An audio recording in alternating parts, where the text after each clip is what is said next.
Hi friends, the hunt, the Rajiv Gandhi assassination case. ఈ web series Rajiv Gandhi హత్య జరిగిన తర్వాత ఆయన్ని హత్య చేసిన హంతకుల్ని పట్టుకోవడం కోసం 90 రోజులు అంటే రాజీవ్ గాంధీ బర్త్డే రోజున ఎలా పట్టుకున్నారు అనే కథాంశంతో ఈ వెబ్ సిరీస్ సాగింది. 7 ఎపిసోడ్లు ఉంటాయి, ఒక్కొక్కటి 50 నిమిషాలు పైగా ఉంటాయి. ఈ ఎపిసోడ్లకి నాగేష్ కుక్నూర్ దర్శకత్వం వహించారు. 90 డేస్ అనే పుస్తకం ఆధారంగా, అనిరుద్ధ్య మిత్రా రాసిన పుస్తకం ఆధారంగా ఈ వెబ్ సిరీస్ని నిర్మించారు.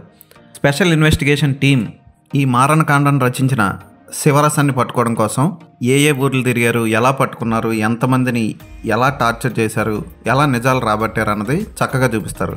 అమిత్ సియాల్ నటన, సాహిల్ వైద్, భగవతి పెరుమల్ నటన ఆకట్టుకుంటాయి. కమాండ్ ఆఫీసర్గా నటించిన వ్యక్తి కూడా బాగా చేశాడు. ముఖ్యంగా షఫీక్ ముస్తాఫా శివరసన్ పాత్రలో ఒంటి కన్నుతో చాలా బాగా చేశాడని చెప్పొచ్చు. నళిని పాత్రధారి కూడా చూడడానికి అందంగా ఉండి ఆకట్టుకుంటుంది. ఎంతో కష్టపడి